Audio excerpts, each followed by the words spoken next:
Hello everyone, welcome to CRS class. Today we shall be discussing the topic God provides for our needs, and we are going to look at how God provides light and air for us.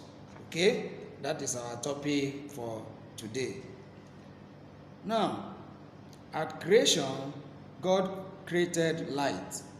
Light was the first thing that God created.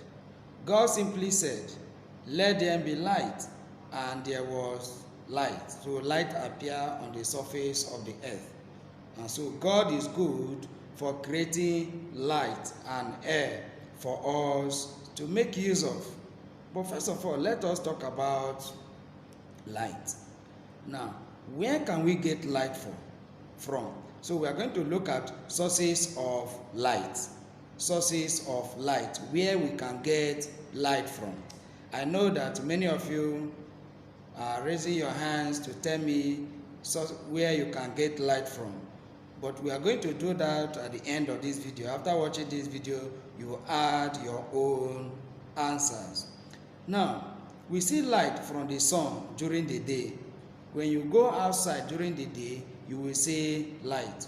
We also see light from the moon and the stars at night. How many of you have seen the moon and the stars at night?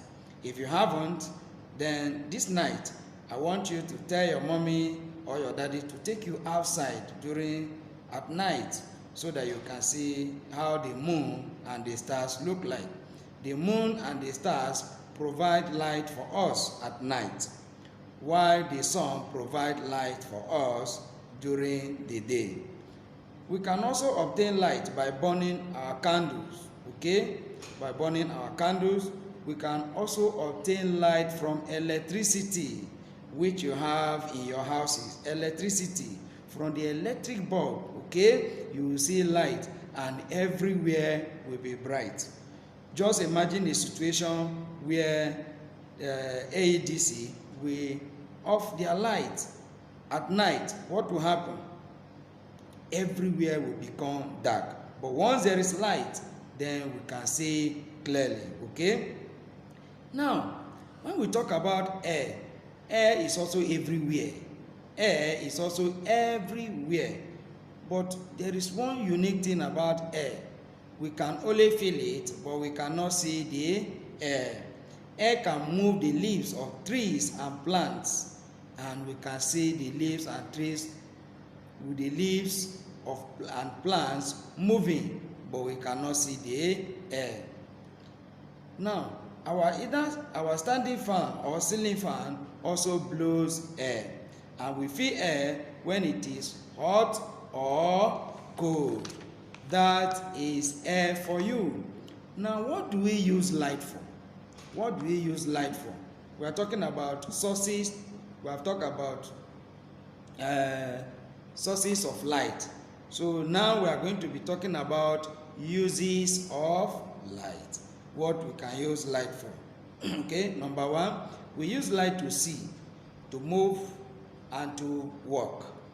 Without light, we can stumble on obstacles in our homes. Even in school, if it is at night, okay? If it is at night, without light, we cannot see. So we use light to see. We also use sunlight to keep us warm, to stay alive. Sunlight keeps us warm to stay alive. When you are cold in the daytime, once the sun is out, you can warm yourself with the sun. Sunlight also helps plants to grow. The same way sunlight helps human beings to stay alive, it also helps plants to grow. Sunlight also helps animals to live.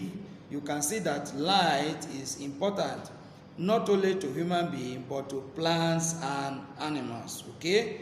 So we eat these plants and animals to stay alive.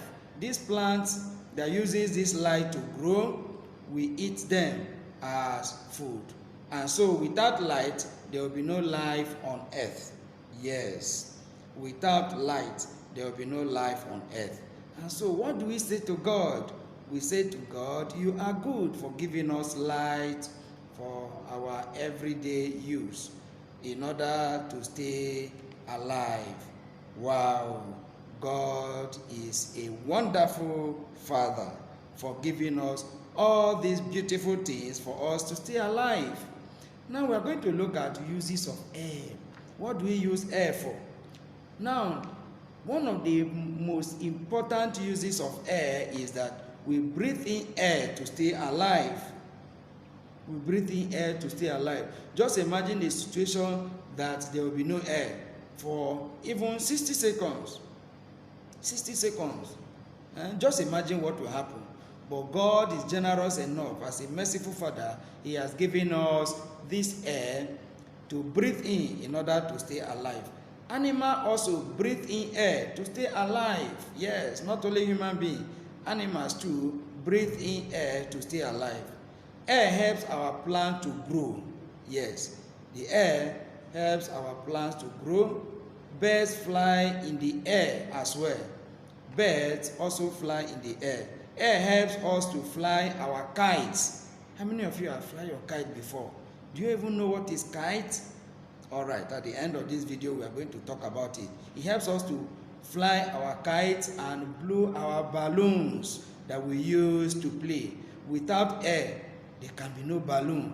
The balloon will just be flat. You can't blow it. Okay? We also pump air into our football. I know so many of you love football. Okay? We pump air into football and tires to make them hard for use. The tires of your mommy's and your daddy's car, it is air that it makes use of air. We have to pump air into it. Okay? All right. Now, without air, there will be no life in this world. Without air, we will all die.